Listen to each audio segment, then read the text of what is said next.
Sheila's POV. Nang sumunod na araw ay dinalaw ako ni Belle. Nanunod lamang siya sa akin habang naglilinis ako ng bahay. Bakit ba kasi ayaw niyo kumuha ng kasambahay? Inis na tanong sa akin ni Belle. Kasi gastos lang yun. Wala pa naman masyadong ligpitin dito sa bahay dahil dalawa lang naman kami ni Judah. Sabi ko pa sa kanya. Tumango lang ito't nagkibit balikat. Kahit 1 dosenang katulong pang kuhanin mo, hindi kayo mamumulubi ni Kuya. Malapit nang ilapat sa pangalan niya ang buong kumpanya. Nakangiting sabi nito sa akin. Ha? Di ba siya na ang CEO? Naguguluhan tanong ko. Siya nga ang CEO pero wala pa sa pangalan niya yon. Nakangiting sagot niya sa akin. Sandali ako nagpaalam sa kanya para kumuha ng maiinom namin. O juice, sabi ko sabay lapag ng inumin saka ako tumabi sa kanya. Bakit? Nakanino ba yon? Tanong ko pa. Na-curious lang ako. Hindi ako sure pero may isa lang condition para tuluyang mailipat na yun kay Kuya. Nakangiting sabi pa nito at may pataas-taas pa ng kilay. Ano? Tanong ko. Kailangan niya na magkaanak? Masayang sabi nito pero dahil dito ay naibog akong juice sa mukha niya. Heist! Gosh, Sheila! May date ako ngayon! Pagmamaktol niya sa akin. Sorry. Natatarantang sabi ko sabay puna sa basa na niyang damit.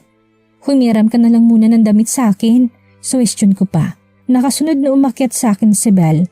Pero isang palapag na lang sana'y naalala kong magkaiba palang kwarto namin ni Judah. Siguradong magtataka siya. Hintayin mo na lang ako sa baba, sabi ko sa kanya. Bakit? Nagtatakang tanong niya. Hindi ko alam ang sasabihin ko. Nagulat ako nang umisi siya at nagbigay ng mapang-asar na tingin. Bakit? May tinatago kayo dyan na ano? Kayo ha? Ano Sheila? Mga posas? 50 Shades ang peg nyo ha? Tuwang-tuwang pang-aasar niya pa sa akin. Ewan ko sa'yo, asik ko sa kanya dahil sa kahihiyan. Okay, fine. Pagsuko nito saka nagmarcha na pababa. Kumuha ako ng damit na may isusuot ni Belle. Pagkababa ko inabot ko kaagad yun sa kanya. Magluluto lang ako ng lunch, dito ka na kumain, sabi ko pa. Alright, sister-in-law. Nakangiting sabi nito sa akin. Baliw, asik ko sa kanya. 3:00 na ng hapon nang umalis si Belle. May ibang lakad pa daw kasi siya. Tapos ko na lahat ng dapat kong gawin kaya naman naligo na ako para makapagpahinga. Pagkatapos maligo ay nagbihis na ako. Magpapahinga na sana ako nang biglang tumunog ang cellphone ko. Hello? Bakit ang tagal mo bago sagutin? Inis na tanong ni Judah. Sorry, tipid na sagot ko na lang. Okay, this time I need you to cooperate with me. Understand? Seryosong sabi nito sa akin kaya naman napatango-tango ako kahit hindi naman yun nakikita ni Judah. Okay, ano ba yun? Tanong ko. Listen very carefully. Sabi nito, lahat ng gamit mo ilipat mo sa kwarto ko. Ngayon na. Nagmamadaling sabi pa niya sa akin. Ha? Bakit? Nagtatakang tanong ko. Just do it. Pauwi na ako. Naipit lang ako sa traffic. Problemadong sabi niya sa akin. Pero bakit nga? Naguguluhan tanong ko pa din. Ilang beses ko bang kailangan ulitin? Seryoso at may diin na pananalita nito. Okay, sige. Sabi ko't biglang namatay ang tawag. Dali-dali akong umakyat para gawin ang inuutos ni Judah. Konti lang naman ang gamit ko kaya madali lang yun. Nagulat ako na may biglang mag-doorbell. Mabilis akong bumaba dahil sa pag-aakalang si Judah na yon. Bakit ba kasi kailangang ilipat? Tanong ko na hindi ko pa ito tinitingnan pero agad ako nagulat sa aking nakita. Anong ililipat? Nakataas ang kilay na tanong nito sa akin. Sino po? Hindi ko na natuloy ang aking tanong na biglang sumulpot si Judah sa likod ng aming bisita. Lola, tawag niya dito. Biglang lumaki ang aking mga mata dahil sa narinig. Bakit naman kayo umuwi ng biglaan? Kabadong tanong ni Judah dito. Abat itong batang to, hindi ka ba masaya na nandito ako? Natari na tanong na matanda sa kanya. Siyempre, masaya. Nakangiting asong sabi ni Judah. Halatang kinakabahan siya sa hindi ko din alam na dahilan. Agad na ngiti ang matanda pero nabaling ang tingin niya sa akin. Iba na palang maid ngayon. Magaganda at mukhang mayaman. Sabi nito habang nakatingin sa akin. Asan ang asawa mo, Judah? Tanong niya at nagpalingalinga. Lola, tawag ni Judah sa kanya. Agad siyang lumapit sa akin at niyakap ako sa bewang na ikinagulat ko. Siya po ang asawa ko. Michila. Nakangiting pagpapakilala niya sa akin. Diyos mio! Sabi niya tagad nilapitan si Judah at pinagpapalo ng hawak niyang pamaypay. Pinapabayaan mo siguro ang asawa mo, sabi nito habang patuloy ang pagpalo sa apo. Kagad namang napailing si Judah. Lola, aray! Masakit! Reklamo nito. Nang bababae ka no? At saan mo dinalang pera mo ha? Tinan mo nga yung itsura ng asawa mo, mas mukha pa akong bagets sa kanya. Mataray na sabi ni Lola. Napangiti ako sa kanyang sinabi. Lola naman, mas maganda kapag simple, sagot ni Judah. Ewan ko sa'yo, sabi ni Lola sabay irap kay Judah. Napabali siya sa akin. Ano nga ulit ang pangalan mo, iha? Tanong niya. Sheila po, magalang na sagot ko sa kanya habang nakangiti. Sheila? Parang nagtatakang tanong niya. But when I was in US, I always heard about the girl named Gianna, sabi pa nito. Sheila Gianna ang pangalan mo? Tanong niya ulit sa akin, umiling lang ako. Sheila Bell po, sagot ko sa kanya. Then who's Gianna? Galit na tingin niya kay Judah. Gianna was your favorite grandchild's great love. Sasabihin ko sana pero kaagad nang nagsalita si Judah. Let's not talk about it, Lola, sabi pa ni Judah. Nagkibit-balikat lang ang matanda. Where's my room then? Tanong nito. Nalaki ang mata ko sa gulat. Dito po kayo matutulog? Tanong ko sa kanya. No, dito ako titira, sagot nito. Okay Lola, samahan ko na kayo sa kwarto nyo, sabi ni Judah at inakay ang matanda papunta sa dati kong kwarto. Kaagad akong dumiretso ng kitchen dahil doon. Uminom ako ng tubig sa kusina nang nakarinig ako ng yapak. Palapit sa akin at natanaw ko kaagad si Judah. That was close, hinihingal na sabi nito. Gusto mo ng tubig? Pag-alok ko sa kanya. Yap, sagot nito kaya naman tumalikod ako para kumuha ng baso at tubig sa ref. Eto, inabot ko sana sa kanya kaso nagulat ako na makitang hawak niyang baso at madali yung inubos. Akin yan, sabi ko sa kanya. Akin ka, kaya lahat ng sayo akin din, sabi nito sa akin. Napayuko ako sa sinabi niya. Pero ikaw, hindi ka akin. Bulong ko. Just wait, Sheila. I told you I'm trying. Sabi nito na ikinagulat ko. Ha? Laking matang tanong ko, napangisin na lang siya. Pagpasensyahan mo na si Lola at saka masungit yan minsan kaya sana maging handa ka. Pananakot niya pa kaya naman napatango na lang ako. Pagkatapos magmeryenda ay umalis ulit si Judah dahil may kamiting pa daw siyang naiwan kaya naman kami lang dalawa ni Lola ang nandito sa bahay. Hindi pa siya lumalabas ng kwarto mula kanina. Ano yan? Biglang tanong niya na naghihiwa ko ng mga ingredients para sa dinner dahil uuwi daw ng maaga si Judah. Ma'am, hindi ko malamang sagot ko. Lola, call me Lola, sabi niya. Para po sa dinner, pagpapatuloy na sagot ko sa kanya. Agad siyang umupo sa may lamesa malapit sa akin. May gusto po ba kayong kainin? Tanong ko, umiling lang ito. Agad naghari ang katahimikan sa aming dalawa at tanging paghihiwa ko lang ang naririnig sa buong paligid. I heard a lot about you. Basag nito sa katahimikan. A victim of... Dugtong nito na nagpakirot sa puso ko. Siguradong katulad din siya ng iba. Husgahan ang pagkatao ko. Don't worry, I won't judge you. Hindi akong klase ng taong babasa sa kwento ng iba. Pagpapatuloy nitong ikinagulat ko. Thank you po. Nakayukong pasasalamat ko. Pero hindi ako magiging mabait sa'yo. Dahil nagsaselos ako. May dagdag na naman akong kalaban sa atensyon ng apo ko. Nakangusong sabi nitong ikinatawa ko. Para siyang bata. Anong tinatawa-tawa mo dyan? Hindi tayo bati, sabi pa nito sa akin. Pero, dalian mo nga dyan. Tawagin mo na lang si Belle at mag-mall tayo. Mas maganda pa manamit ang mga katulong ko sa US, sabi nito habang naglalakad palayo. Napangiti ako, may matatawag na din akong Lola sa wakas. Let's go! Yaya sa amin ni Lola kanina pa naghihintay si Belle sa may sala. Kanina pa nitong gustong umalis. Mula sa kanyang tamad na pagkakaupo sa sofa ay napatayo ito na makita kami. Wow! Si Lola, dalagan-dalaga? Natatawang kantsaw niya dito. Che, kesa naman sa iba dyan. Pagpaparinig niya saka siya umirap sa akin. Natawa si Belle dahil doon. Si Lola talaga? Kung nakita mo lang ang fashion taste ni Sheila nung dalaga pa siya, baka mainggit ka.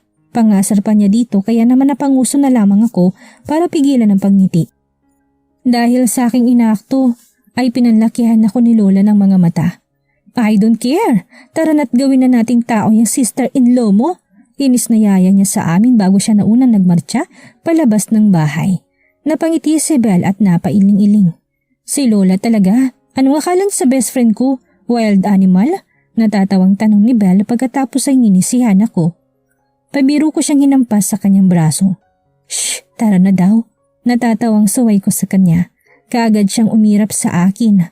Lalakad na sana kami palabas ng kaagad itong napatakip sa kanyang bunganga na para bang meron siyang naalalang kakaiba. Ay, tama lang pala, wild nga pala talaga kayong dalawa ni kuya.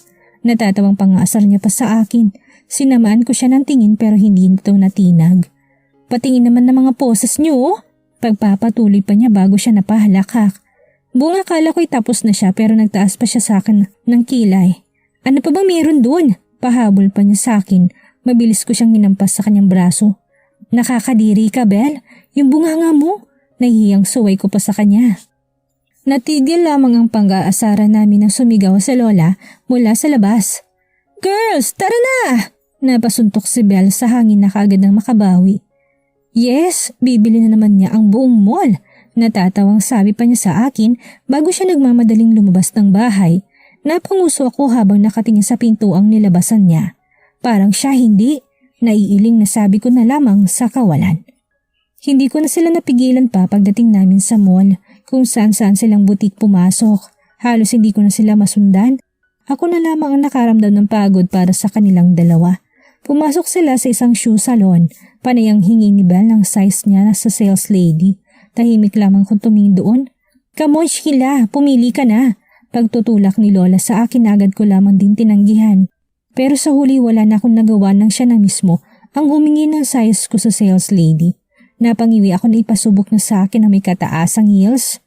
Hindi na po ako sanay Lola. Problemadong sabi ko pa sa kanya.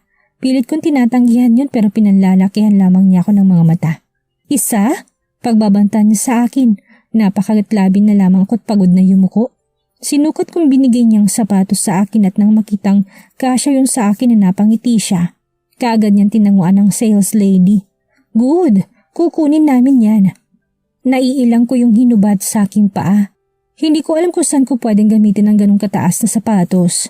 Simula kasi nang ikasal kami ni Judah ay hindi na ako nagsusuot ng mga ganon. Hindi sinasadyang nakita kong presyo noon. Nalaki ang aking mga mata dahil sa nakita. Naku, ang mahal naman po pala nito. Wag na po, pagtanggi ko sa kanya. Tumaas ang kanyang kilay dahil sa akin naging reaksyon. You're hurting my ego big time young lady. Madiing pagtataray niya sa akin kaya naman muli ako napayuko dahil sa hiyang nararamdaman. Nilapitan niya ako't sa kamariing tiningnan mula ulo hanggang paa. Mas lalo ako nakaramdam ng panliliit. A pueblo deserves the best. Nothing but the best. Pangangaral pa nito sa akin. Hindi ako nakaimik. Hindi na ako nag-abala pang magprotesta dahil sa yaman nila ay wala naman akong karapatang questionin ang kanilang prinsipyo. Napatingala ako sa kanyang nagumisi siya. Besides, hindi naman malulugi ang mall natin kung ipapasuot ko sa yung mga yan. Sabi pa niya sabay turo sa mga sapatos doon.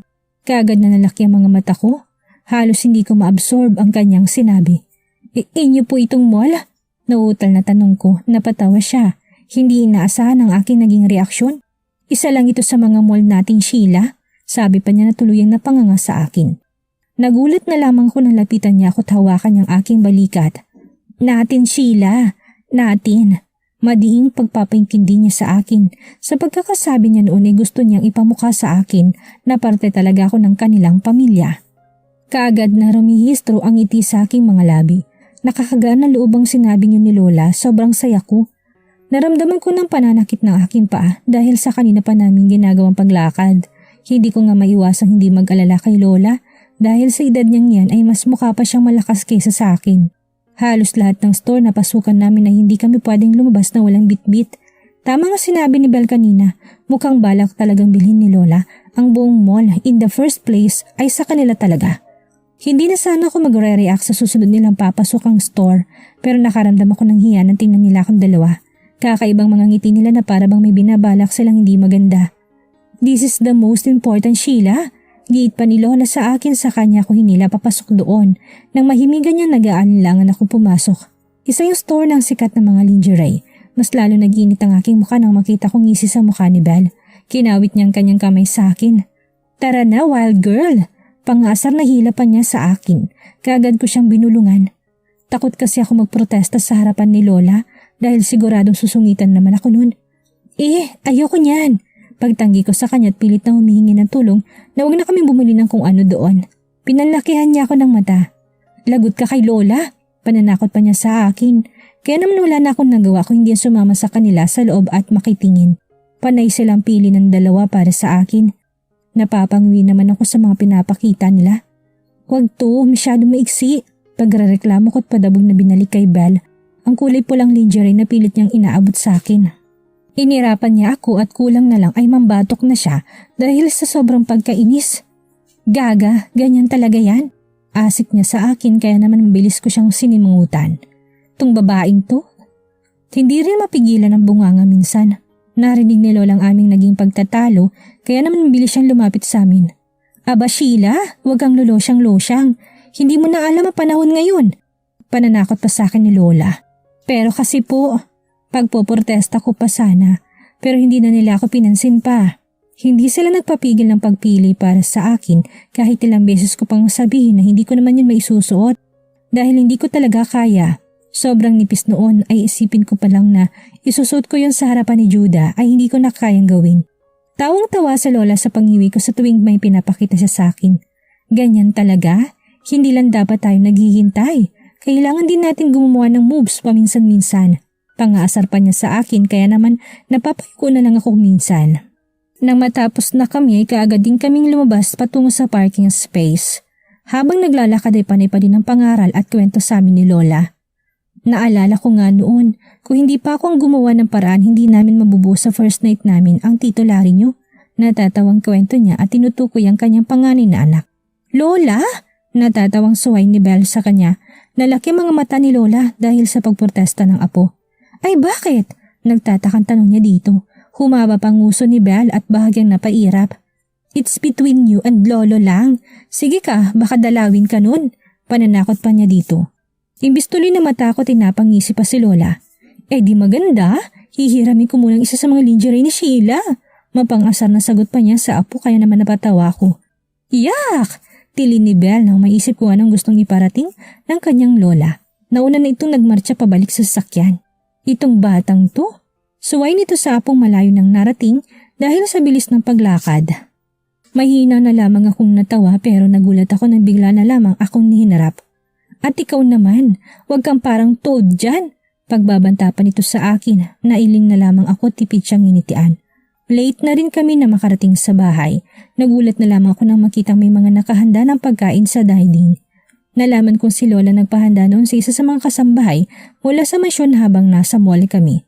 Muli akong bumalik sa may sala at nakita ko nakahilata na si Belle na ngayon lang at naramdaman ng lahat ng pagod. Sheila, isukat mo yung isa. Patingin ako. Pahabol ni Lola sa akin nang nagpaalam akong aakyat na muna. Kagad ako natigilan. Pero Lola, pagpoprotesta ko pa sana. Parating na si Judah, hintayin na natin siya bago kumain. Isukat mo muna yung isa at patingin ako. Mariing utos at pangungulit pa niya sa akin. Ginawa ko sinabi ni Lola kahit labag yun sa aking kagustuhan. Hindi naman uubra na hindi ko yun sundin dahil paniguradong hindi niya ako titigilan ng sermon. Sa kwarto ni Judah ako dumiretso. Nanibago ako ng ilang beses pa lang kasi ako nakapasok doon lalo na't ayaw niya akong papasukin doon.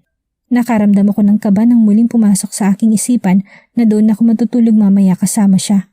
Agad ko nilapag ang ilan sa mga paper bag na dala ko paakyat may ilan pang naiwan sa sala. Mula doon ay nakangiwi akong nilabas ang isang pulang lingerie.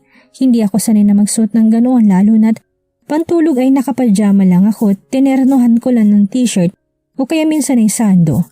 Dala-dala ko yung pagpasok ko sa banyo. Pinusod ko pataas ang aking buhok nang mag-umpisa akong pagpawisan dahil sa sobrang kaba. Isusuot ko ba talaga ito sa harapan ni Judah? Paulit-ulit na tanong ko sa aking sarili habang tinitingnan ang reflection ko sa salamin. Pero pag hindi ko naman ginawa ay kay Lola naman ako malalagot. Nagmamadali akong lumabas para maipakita na kaagad kay Lola hanggat hindi pa dumadating si Judah. Pero gano'n na lamang ang gulat ko nang si Judah kaagad ang bumungad sa akin. Pagkabukas ko ng pintuan ng banyo, papasok din sana ito sa banyo. Bukas ng kanyang suot na polo. Nakita ko din sa kanyang mukhang pagkagulat. Napakontingin niya sa akin suot hanggang dahan-dahang lumipat ang tingin niya sa aking mga mata. What the heck? Madiing sambit niya na ikinatakot ko. Kaagad ako nataranta. Gusto kong bumalik papasok sa banyo para sana makapagpalit pero hindi ako makagalaw dahil sa panghihina. Ano, si Lola kasi. Natatarantang pagpapaliwanag ko sa kanya na halos hindi ko na matapos dahil sa takot. Bayolente ako napalunok at marahan ko siyang nilingon. Wag kang mag-alala, magpapalit na ako. Natatarantang sabi ko tagad siyang nilagpasan pero pagbalik ako ng maalalang nasa banyo palang mga damit ko. Pero mali dahil agad akong bumangga kay Judah. Munti ka na sana ako matumba, mabuti na lamang at kaagad niya ako nahawakan. Nakaramdam ako ng pagkailang dahil sa pagkakatitig niya sa akin, dala na din ang aming pwesto. Kukunin ko lang yung damit ko. Halos pabulong ng pagkakasabi ko noon dahil sa kahihiyan. Pero kaagad ako nagulat nang mabilis na inangkin ni Judah ang aking mga labi. Judah! Saway ko sana pero naging ungol. Humigpit ang yakap ng isang kamay niya sa bewang ko at ang isa naman ay sa batok. Dahil doon ay agad akong ikinawit ang magkabilang baraso ko sa kanyang leeg at sa kasinuklian na nakakalising niyang halik. Otomatik ako napapikit na unti-unting bumaba ang halik niya sa aking leeg. Nasa ganun kaming posisyon nang pareho kaming mapaigtad dahil sa malakas na pagbukas ng pintuan. Diyos mio! Mga batang ito! Magsikain muna kahit nang may lakas kayo mamaya! Sigaw ni Lola sa amin mula sa bukas na pintuan. Kaagad ako nagtago sa likod ni Judah. Lola, bakit hindi kayo kumatok? Frustrated na tanong ni Judah dito. Aba, ako pa ba may kasalanan? At hindi kayo naglalak ng pintuan? Paninisip pa niya sa amin na may kasamang pag-irap. Akala namin na aalis na siya pero humirit pa to. Kami nga noon ng lolo nyo. Kwento pa sana niya nang mabilis na sumigaw ang kanyang mga apo. Lola! Saway nila dito pero napahalakhak lang ito. Sabi ko, itry lang. Hindi ko akalain na ganun nakabilis ang mga kabataan ngayon. Natatawang pangaasar sa amin ni Lola habang nasa harap kami ng hapagkainan. Napayuko na lamang ako dahil sa sobrang kahihiyan. Nagpalit na din ako ng mas komportabling damit. Hindi pa siya nahusto, binalingan pa niya si Judah. At ikaw naman iho, magpapalit ka lang kamo ng damit balak mo na palang umiskor. Pangaasar pa niya sa apo. Lola, pagod na, tawag ni Judah dito. Oo siya, kumain na tayo. Sabi na lamang nito nang makitang wala sa mood ang kanyang apong makipagbiroan. Nasa kalagitnaan kami ng pagkain na magsalita itong muli. Samahan niyo ko sa susunod na araw. Napaihanda ko ng mga kakailanganin. Matagal na din ako hindi nakabisita sa foundation.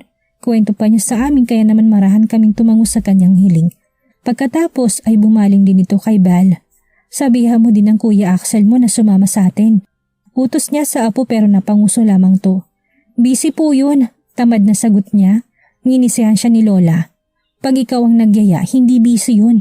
Sabi pa nito kay Belle kaya naman tamad siyang tumango dito. Susubukan ko Lola, pahabol pa niya. Pagkatapos kumain ay ako nang nag-ayos ng mga plato. Wala ba kayong balak na kumuha ng katulong para dito?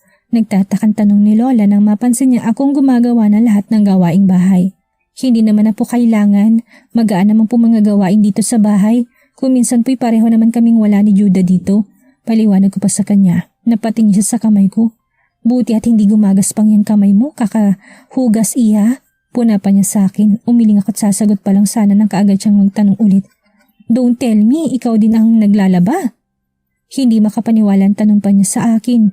Marahan ko lamang siyang tinanguan, kaya naman nalaki ang kanyang mga mata. Hindi makapaniwala sa aking sinabi sa kanya. Aba, sus Mariosep ka!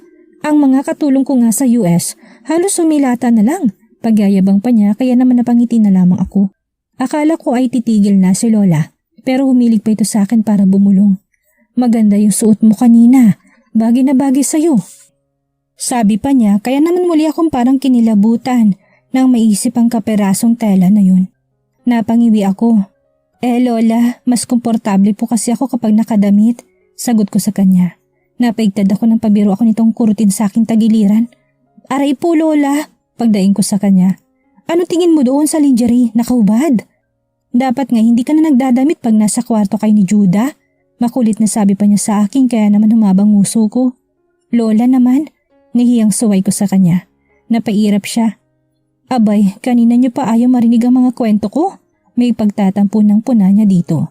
Wala naman pong problema, sabi ko pa. Kaagad na nagbagong kanyang ekspresyon, ngumiti ito sa akin. Gusto mo bang magkaroon ng kambal na anak? Tuturuan kita kung paano yung mga posisyon. Ganito kasi.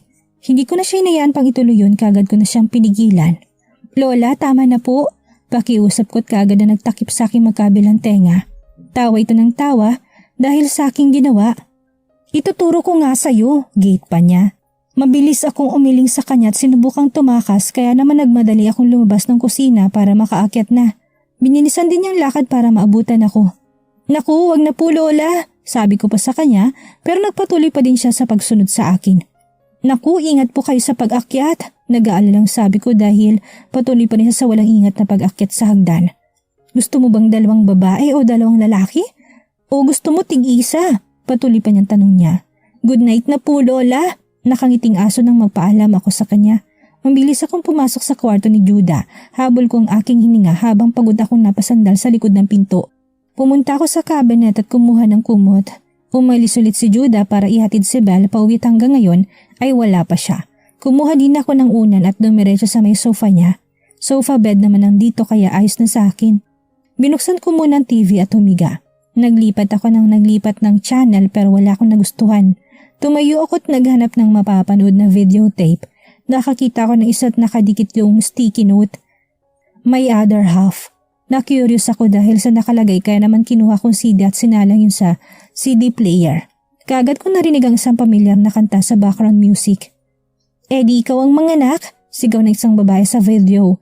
Nang mamukhan ko'y doon ko nakumpirma na si Gianna yun. Gianna, hey baby! Rinig kong tawag ni Judah dito. Kinuna ng video na yun sa isang beach.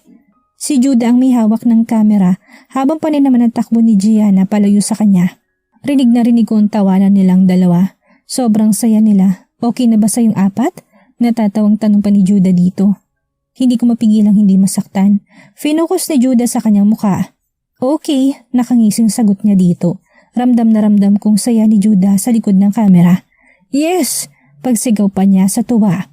Kitang-kita ko doon sa video kung gaano kasaya si Judah na mga panahong kasama niya si Gianna.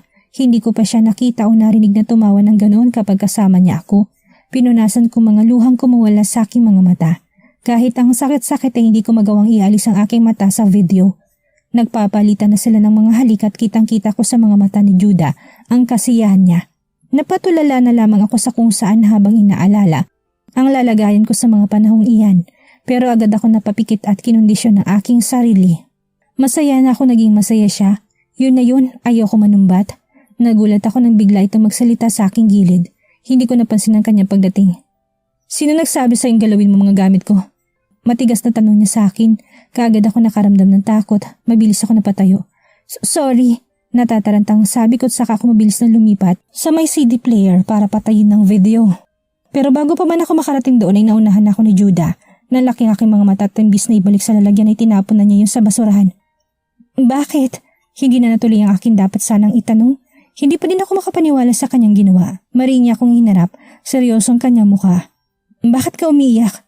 Seryosong tanong niya sa akin kaya naman napayuko na lamang ako sa hiya at sa takot. Nasasaktan ka na nga. Itinuloy mo pa din. Galit na turan pa niya. Bayolente ako napalunok. Hindi naman. Mahinang sabi ko't pagsisinungaling ko. Inirapan niya ako. Alam mo kasi Sheila, ang problema sa'yo. Masyado kang martir. Masyado mong minamahal yung sakit kaya ka nagkakaganyan. Galit na pangaral pa niya sa akin. Hindi ako nakapagsalita. Nanatili ako nakayuko. Learn to let go the pain. Pahabol pa niya sa akin. I can't. Mahinang sambit ko. Kumulat ang noon ni Judah dahil sa akin naging sagot sa kanya. Why? Maring tanong niya sa akin. Tiningnan ko siya. Halos pumungay ang aking mga mata. Kung pipiliin kong tanggalin ang sakit sa buong sistema ko, para na din ako sumuko sa iyo Judah. Maluhalo ang paliwanag ko pa sa kanya. Kita kong paglambot ng kanyang mukha. Pumungay ang kanyang mga mata. Okay lang masaktan. Okay lang yun. Normal na sa akin yun. Basta ayaw ko mawala ka sa akin, Judah. Sorry kung desperada ako pero mahal lang talaga kita. Madamdaming sabi ko pa sa kanya. Panay ang pahid ko sa aking basang muka. Pagod niya akong tiningnan. Pasensya ka na.